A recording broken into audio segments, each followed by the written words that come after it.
We hear a lot about psychedelic-assisted therapy, but 3 out of 4 people who choose to consume psychedelics do so at home or in nature with friends or loved ones. I'm April, founder of Set, an integration platform to help you get the most out of your psychedelic experiences. The podcast episode you're about to listen to may reference one of my previous shows, The High Guide or How to Do the Pot, because I've been a trusted source in cannabis and psychedelics since 2015. I invite you to visit getsetset.com and sign up for our newsletter to receive your free guide on set and setting to make the most of your next psychedelic journey. This podcast discusses cannabis and is intended for audiences 21 and over. It's hard for me not to get just so upset because as a nurse who has witnessed birth and been with moms throughout all these pregnancies, I was a maternity nurse. One of the things that I realize is the medication that they give you in the hospital is not the best medication. Okay. The what they give you for nausea, what they give you for epidurals, what they're giving you for pain. You're literally are at a risk just taking those medications. But the thing is, those medications have been studied. Welcome back. I'm April Pride, and today we're talking about pregnancy and cannabis. We'll check in with a cannabis doctor and a former maternity nurse, Sandra Guynes, who you just heard from, and share one woman's story about why she stayed away from weed during her first pregnancy and why she chose to consume with her second. We covered pregnancy, postpartum, and weed on episode 3 of How to Do the Pot with Dr. Melanie Bone. She's an OBGYN with over 25 years of experience. Please listen to that episode and give yourself a foundation for this very complicated topic. With cannabis named an essential service and the more open dialogue about its ability to reduce stress and anxiety, we know pregnant women are looking at weed more seriously than ever, so we also wanted to address a first-of-its-kind research study that was released after our original episode 3 aired. This study details the possible link between women who consume weed during pregnancy and higher rates of autism in their children. In August of 2020, researchers from the Ottawa Hospital and affiliated institutions reviewed data from every birth in Ontario, Canada from 2007 to 2012, which summed up to be more than 500,000 women. Of those, 2,200 women said they used marijuana during pregnancy without mixing it with tobacco, alcohol, or opioids. The study found an association between maternal cannabis use in pregnancy and the incidence of autism spectrum disorder in the offspring. A bit later in this episode, we'll take a longer look at this study with Dr. Jessica Knox, who you've heard lots on this show, and I'll link to this study in the show notes. To shed light on some of the challenges facing women who are considering consuming while pregnant, we talked to Shonitria Anthony, a journalist and the host of Blowin Mama podcast. And I told my partner, I'm pregnant, we're having a baby. I just assumed, I can't smoke weed anymore. So I didn't smoke weed for 9 months. I breastfed my daughter for 15 months. I did not smoke weed during that time, consume any kind of cannabis. So that was, 2 years of no cannabis consumption after consuming cannabis regularly most of my life. I think I was not ready. I wasn't ready for life without cannabis. I wasn't ready for the changes pregnancy would bring to my body, bring about emotionally, hormonally, mentally, just all of the changes. And I didn't have the thing that I used to take care of myself, which was cannabis. And I did myself a disservice. I often say one of the biggest regrets of my life is not consuming cannabis during that pregnancy because I was miserable. It was a healthy pregnancy. I had a really great breastfeeding relationship with my daughter. We never struggled with that either. She continues to be healthy. She was healthy as a baby as well. I was not well, though. I was mentally cuckoo. The hormones were raging and I had no idea why. And I couldn't control it. And as someone who is a control freak, to no longer have control and not know what's going to happen next was my worst fear. And I wasn't handling it well. So towards the end of my breastfeeding with my daughter, I finally weaned her off and I smoked weed and I started smoking it consistently and my life went back to normal. I felt like myself emotionally. I was adjusting better and I made the connection immediately. I was just I have been having the worst 2 years of my life because I have not been consuming cannabis. And it was a huge revelation for me. And once I made that connection, I knew that if I ever got pregnant and decided to have a kid again, that I would need to continue. I would need to find a way to continue consuming cannabis so that I could be myself and be well. If you are considering medicating with cannabis during your pregnancy, Sandra Guynes, the Kush Nurse, has some advice for finding the best healthcare provider for you. So I think the biggest thing is I always tell people, you as a patient, if you're pregnant or trying to have a baby and you are in a legal state, I would definitely try to find a provider that is comfortable with you using cannabis if that's what you want to do. And it's hard to find those providers because they don't have like a sign outside their door. But, finding other moms that have gone through similar things is helpful. And then interviewing your doctor, which sounds terrible, but if you haven't become pregnant yet, that's the best time to interview those doctors and find out, are you comfortable with me using cannabis for XYZ purposes during my pregnancy? And here's the second thing. You may not have information about why or how your pregnancy outcomes will be using cannabis.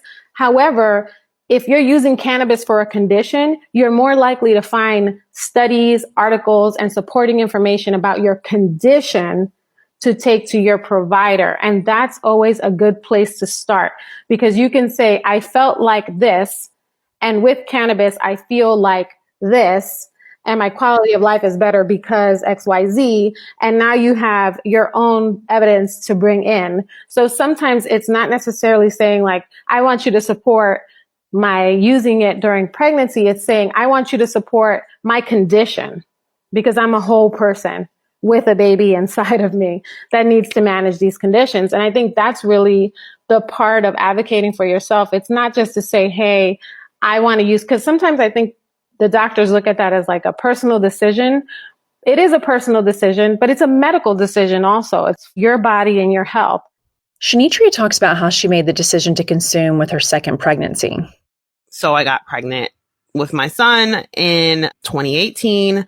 And that was my test. It was like, okay, by that point I had started Blowin Mama and everything. And I've talked to so many women and I made the decision. I told my partner, Jared, I was just like, babe, I'm going to smoke weed during this pregnancy. I'm going to consume cannabis. And he was like, okay. I mean, I kind of assumed that, you have Blowin Mama. I was just like, okay, I just want to make sure you're all right with this because this is your child too. I value your opinion. And it was really hard that first time I consumed cannabis while pregnant. It was my first trimester. And if anybody who has had a kid before, that like that first trimester, you get those really horrible cramps because your abdomen is like doing the things. Your uterus is getting ready everything's getting ready to make room for the baby. And your body's just like freaking out doing all these things. And so the cramps were horrible. I had really bad headaches that were horrible. And then I fell into a slump. People don't talk about pregnancy depression enough. I didn't know it existed. No one ever talked to me about it. I got talked to about postpartum depression. I knew about that, and I was ready for that, but I didn't think a woman could be depressed while pregnant. And so I couldn't put my finger on it, but out of nowhere in that first trimester, one weekend, I was in bed all weekend. I didn't get up to shower. I barely ate. I didn't do anything. And that's not good because at that time, my daughter was like 3.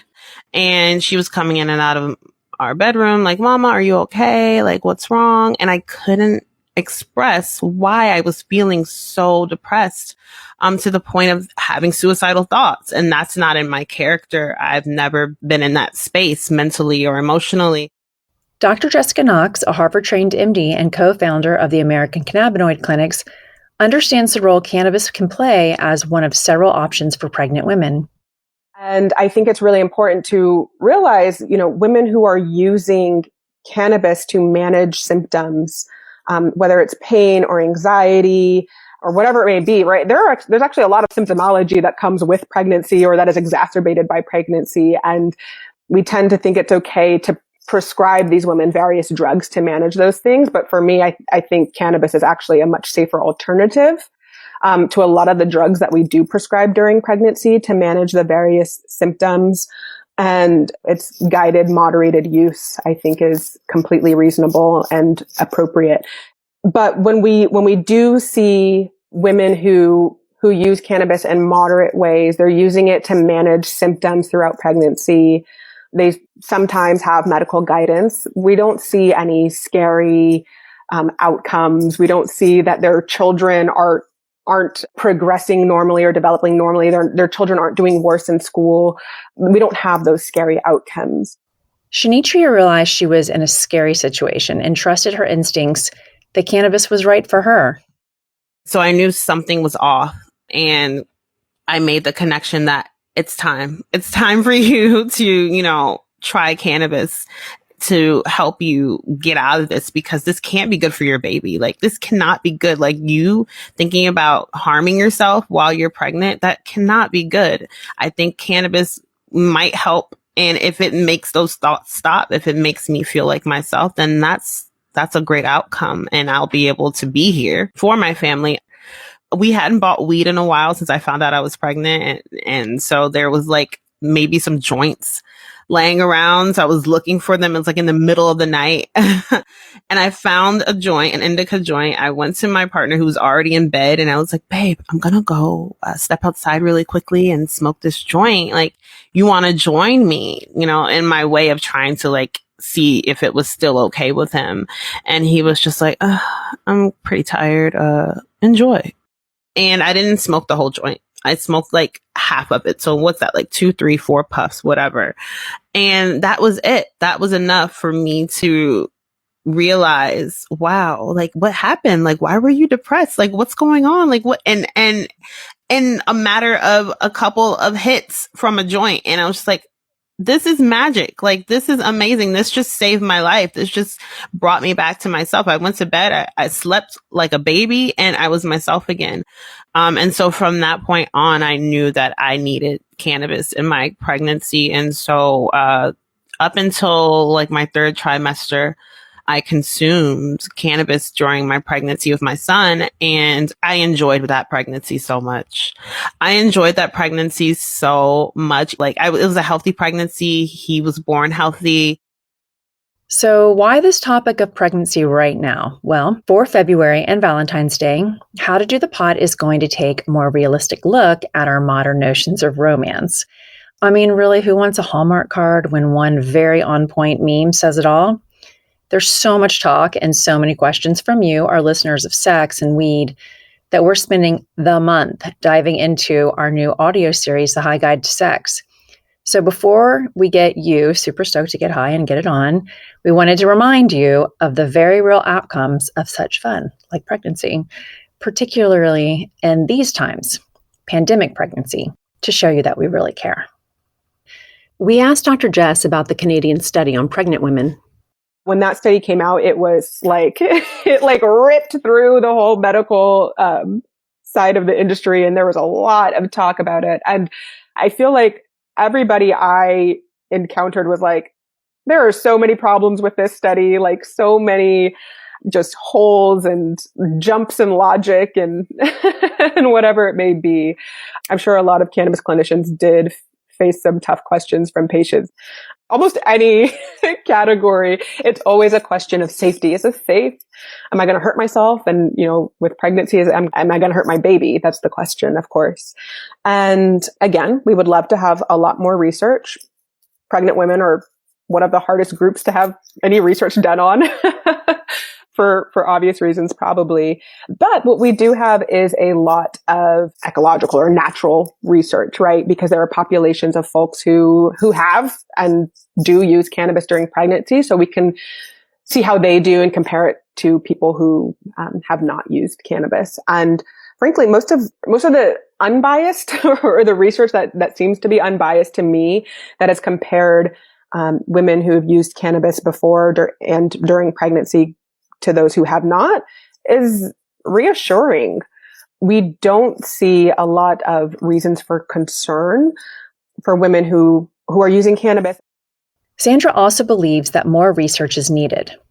We don't have many studies, but there is a lot of anecdotal information, which is just other people's feedback about their personal experiences that they've shared with doctors, with nurses. And those nurses and doctors have written several articles you can go online and find that really share that there are risks with everything, with the glass of wine that you had, with anything, but that we know that the potential risks are minimal when we look at, thousands and thousands of women who over time have reported, hey, my children were born with no issues.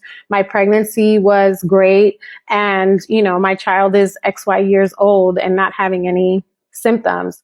So what about the medications doctors are no doubt prescribing more to improve the mental health of women pregnant during the COVID-19 pandemic?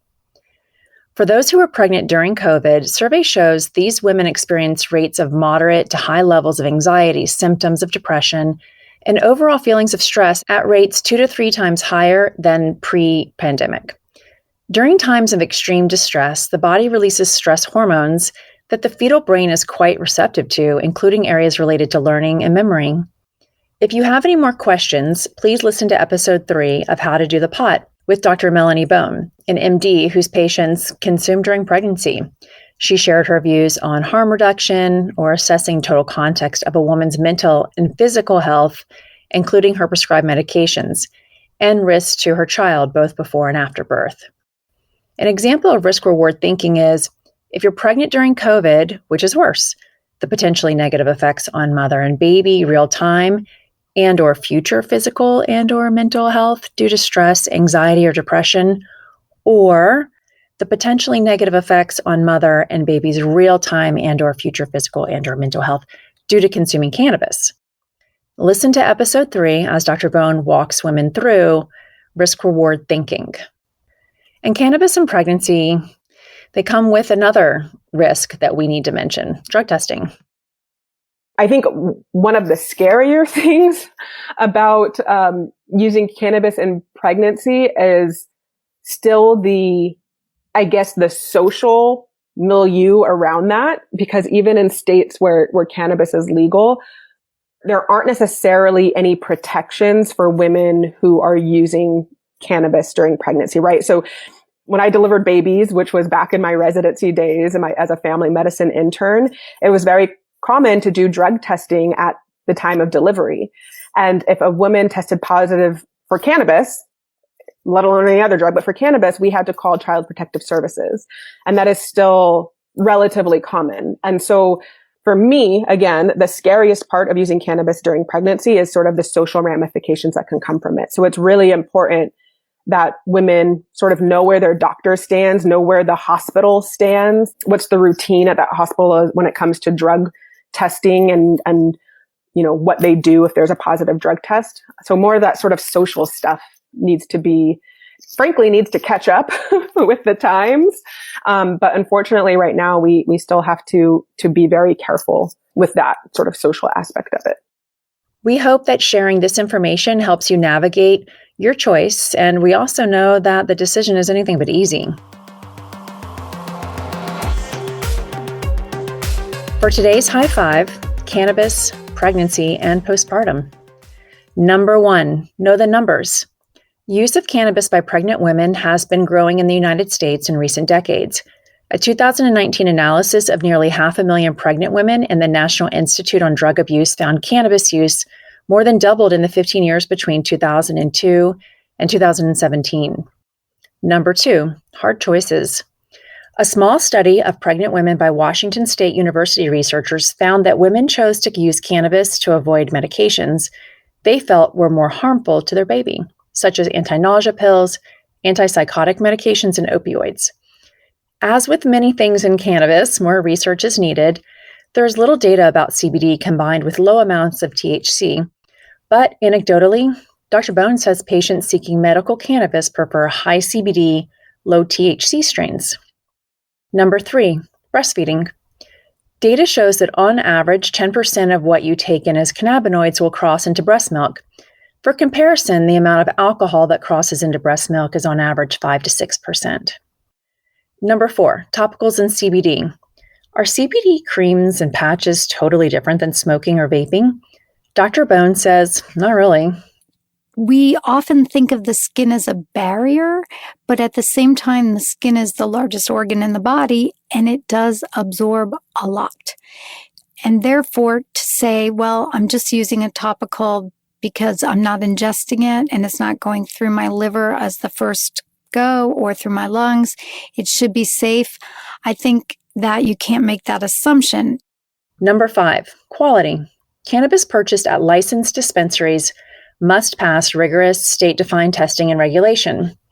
CBD available for purchase nationally is not federally regulated. Visit our website, dothepot.com, for more info that will help you understand test results, read product labels, and choose what you need. This week's strain recommendations: cannabis brands with great products for postpartum women. Quim, weed and pregnancy is controversial. Worry around postpartum sex is not. Easier transition with serums for postpartum sex from this latex condom-friendly brand. Quim CBD ships nationwide and THC serums are available in California. Equilibria. New moms don't have a lot of time to learn how to do the pot. Check in by phone or email with your one-on-one dosage specialist at Equilibria to answer all your CBD questions. Use promo code DOTHEPOT for 15% off your order. Euphoria. Women may not talk a lot about them yet, but vaginal suppositories help with painful periods or pain for sex. And since its founding, Euphoria has been a leading champion for environmental sustainability in cannabis. We will talk to Euphoria's founder as well as their chief brand officer in next month's series, The High Guide to Sex.